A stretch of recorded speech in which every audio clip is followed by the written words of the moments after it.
ഇവിടെ ഇരിക്കുന്ന ഒരുപാട് ആൾക്കാർക്ക് അവരുടെ സ്വന്തം ഇഷ്ടമുള്ള രാഷ്ട്രീയം കാണും. നിങ്ങൾ ആ രാഷ്ട്രീയത്തെ വഞ്ചിക്കണമെന്ന് ഞാൻ പറയത്തില്ല, ഞാൻ തൃശ്ശൂർ പറഞ്ഞത് തന്നെയാണ്. പക്ഷെ രാഷ്ട്രീയമല്ല രാഷ്ട്രം, രാഷ്ട്രം ഒട്ടുമേ അല്ല രാഷ്ട്രീയം. രാഷ്ട്രീയം is only a tool, but there are parties and people, ingredients of some parties who turn this tool into a weapon. ആയുധമാക്കിയവന് നമ്മൾ നമ്മുടെ ഈ മുദ്ര കൊണ്ട് വകവരുത്താം. അതാണ് പൗരന്റെ ഉത്തരവാദിത്വം. ഈ ട്രൈബൽ അത് ഇത് നോക്കണം. മീഡിയയിൽ 37,000 ചില്ലുവാനം കോടി, ശരിക്കും അത് 38,500 കോടിയാണ് ട്രൈബലിന് വേണ്ടി നീക്കിവെച്ച പണം.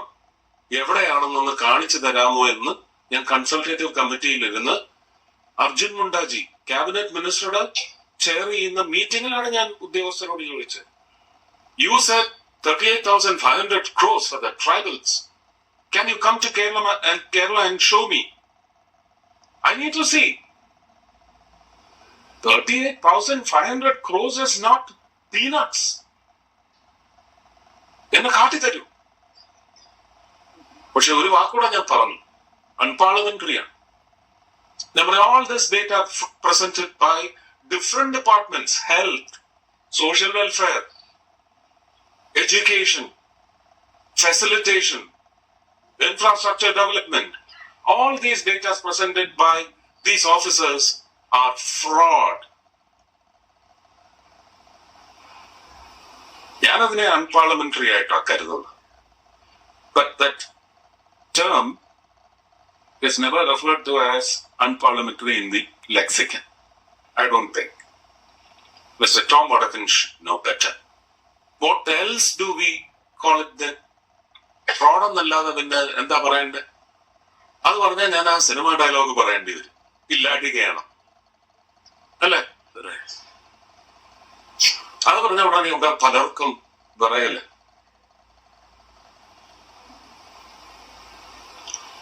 അപ്പൊ ഇങ്ങനെയുള്ള വിഷയങ്ങളുണ്ട്. അത് തന്നെ നോക്കിക്കൊണ്ടും പിറ്റേ ദിവസം ഞാൻ നോക്കുമ്പം പത്രങ്ങളുടെ എല്ലാം ബോക്സ് ന്യൂസ് ആയിട്ട് ഒരു പോസ്റ്ററൊക്കെ ഇട്ടിട്ടിരിക്കുക. 3,70,000 കോടി. ഈ 37,000 ചില്ലാനാണ് ഞാൻ പറഞ്ഞത്. ആ 37,000 കോടി എന്നുള്ളതിന് 3,70,000 കോടി എന്നാണ് ഡിജിറ്റ്സ് അപ്ലോഡ് ഇവർക്ക്. എന്തിനാണെന്നറിയാം, അവർക്ക് ഡിജിറ്റ്സ് അറിയാം. പക്ഷെ 3,70,000 കോടി എന്ന് സുരേഷ് ഗോപി പറഞ്ഞു. ഇതല്ലേ ഫ്രോഡ് എന്ന് വരുത്തി തീർക്കാനുള്ള ആയുധവൽക്കരണമാണ് നടത്തിയത്. പക്ഷെ എന്റെ കൺസൾട്ടേറ്റീവ് കമ്മിറ്റിയിലെ വെർബാറ്റം എടുത്ത് നോക്കിയാൽ ഇപ്പോഴും ഏറ്റവും വലിയ അതിശയം, ഞാൻ 2016 MP ആയ ആ കാലഘട്ടം തൊട്ട് ഞാൻ മോദിജിയോട് ആവശ്യപ്പെടുന്നുണ്ട്, എനിക്ക് സിവിൽ ഏവിയേഷൻ വേണ്ട, എനിക്ക് ട്രൈബൽ തരൂ. അപ്പൊ നമ്മുടെ ഒരു നാട്ടിലെ മറ്റൊരു ശാപമാണ്, ഒരു ട്രൈബൽ ക്യാബിനറ്റ് മന്ത്രി ഒരിക്കലും ട്രൈബൽ അല്ലാത്തയാളാവുകയും. എന്റെ ആഗ്രഹമാണ്, എന്റെ സ്വപ്നമാണ്, ഒരു ഉന്നത കുലജാതൻ അവരുടെ ഉന്നമനത്തിന് വേണ്ടി ട്രൈബൽ മന്ത്രിയാവണം. ഒരു ട്രൈബൽ മന്ത്രിയാവാൻ ഒരാളുണ്ടെങ്കിൽ അദ്ദേഹത്തെ മുന്നോക്ക ജാതികളുടെയൊക്കെ ഉന്നമനത്തിന് വേണ്ടിയുള്ള മന്ത്രിയാക്കും. ഈ പരിവർത്തനം ഉണ്ടാകും നമ്മുടെ ജനാധിപത്യ സംവിധാനം. ജാതിവശാൽ അങ്ങനെ നമ്മൾ ബ്രാക്കറ്റൈസ് ചെയ്തിട്ടുള്ള ഉന്നത കുലജാതർ, ഒരു ബ്രാഹ്മണനോ ഒരു നായിഡുവോ, അവർ നോക്കട്ടെ ഗോത്രവർഗത്തിന്റെ കാര്യങ്ങൾ. വലിയ വ്യത്യാസം ഉണ്ടാവും. ഇത് ഞാൻ അപേക്ഷിച്ചിട്ടുണ്ട് പ്രധാനമന്ത്രിയോട്. പക്ഷെ ഇതൊക്കെ ചില ചിട്ടവട്ടങ്ങളൊക്കെ ഉണ്ട്.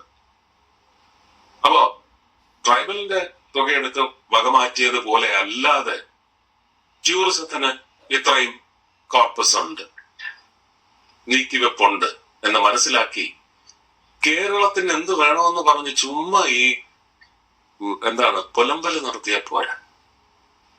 കേരളത്തിന് സാസ്കിയുടെ കീഴിൽ എന്റെ വകുപ്പിന് താഴെ സാസ്കി പ്രോജക്ട്സ് ആയിട്ട് 2 പ്രോജക്റ്റിന് സാധ്യത ഉണ്ടായിരുന്നു. ഒന്ന് സർഗാലയം വടകരയിൽ കൊടുത്തു, നല്ല പ്രോജക്റ്റ്. രണ്ടാമത് വന്ന പ്രോജക്റ്റ് ഒട്ടും ഫീസിബിൾ ആയിരുന്നില്ല. ഒരു മന്ത്രി എന്ന നിലയ്ക്ക് ഇല്ല, രണ്ടാമത്തത് ഇല്ല എന്ന് പറഞ്ഞ് ക്യാൻസൽ ചെയ്തിട്ട് യോഗ്യതയുള്ളവർക്ക് കൊടുക്കുക, അത് വേറെ സംസ്ഥാനമായാലും അതേ പറ്റൂ. ഒരു കേന്ദ്രമന്ത്രി എന്ന് പറയുന്നത് ഭാരതത്തിലെ എല്ലാ സംസ്ഥാനങ്ങളെയും യൂണിയൻ ടെറിട്ടറീസിനെയും കാക്കേണ്ട ആളാണ്. അല്ലെന്നല്ലെങ്കിൽ കേരളത്തിലെ മുഖ്യമന്ത്രിയും അദ്ദേഹത്തിന്റെ പടയാളികളും പറയട്ടെ, പ്രതിപക്ഷവും പറയട്ടെ. പക്ഷെ എന്താ ചെയ്തത്? ആ പ്രോജക്റ്റ് ക്യാൻസൽ ചെയ്തിട്ട് കൊല്ലം എന്റെ ജന്മദേശമൊന്നുമല്ല, ഞാൻ പഠിച്ചതും വളർന്നതും അവിടെയാണെന്നേ ഉള്ളൂ. അതിനേക്കാൾ കൂടുതൽ കാലം ഞാൻ ജീവിച്ചത് തിരുവനന്തപുരത്താണ്. കൊല്ലം അഷ്ടമുടി കായലിന്റെ അവസ്ഥ എനിക്ക് മനുവങ്കൾ എന്ന് പറയുന്ന സിനിമയിൽ ആ വെള്ളത്തിൽ ചാടുന്ന ഒരു സീനിൽ നിന്ന് അന്ന് മനസ്സിൽ കോറിയിട്ടതാണ്. അതിന്റെ തിരുത്തലിനുള്ള അവസരം എന്ന് പറയുന്നത് ദിസ് ഇസ് കർമ്മ. ഇതാണ് യോഗം എന്ന് പറയുന്നത്. അവിടുത്തെ ബയോഡൈവേഴ്സിറ്റിയെ പ്രൊട്ടക്ട് ചെയ്യുന്ന തരത്തിലുള്ള ഒരു പ്രോജക്റ്റിന് എനിക്ക് പ്രപ്പോസ് ചെയ്യാൻ സാധിച്ചു സുമൻ ബില്ലാജി വഴി. ആ പ്രോജക്റ്റാണ് ഇപ്പൊ കൊല്ലത്ത് ഏറ്റെടുത്തിരിക്കുന്നത്. അപ്പൊ ബ്രിട്ടാസ് എന്ത് തരമാണ് രാജ്യസഭയിൽ അന്ന് ജനങ്ങളെ പറ്റിക്കാൻ വേണ്ടി ഉന്നയിച്ചതെന്നുള്ളത് വ്യക്തമല്ല. ഇപ്പോഴും ടൂറിസത്തിന് ബഡ്ജറ്റിൽ റഫറൻസ് ഉണ്ട്. കേരളത്തിന് ആവശ്യമുണ്ടോ? ഞങ്ങൾ സോണൽ കോൺഫറൻസസ് 4 നടത്തിയത്. രാജ്യം മുഴുവൻ കവർ ചെയ്തു. വരാതിരുന്ന സംസ്ഥാനങ്ങളുണ്ട്, മന്ത്രിമാർ വന്ന സംസ്ഥാനങ്ങളുണ്ട്. യഥാർത്ഥ വിലയിരുത്തൽ ഞങ്ങൾക്ക് നടത്താൻ വന്നില്ലെങ്കിൽ പോലും ഞങ്ങൾക്ക് സാധിച്ചു. Delhi is a sure, very huge possibility when it comes to just tourism and culture. കൾച്ചറിന്റെ മന്ത്രി ഞാനല്ല. എങ്കിലും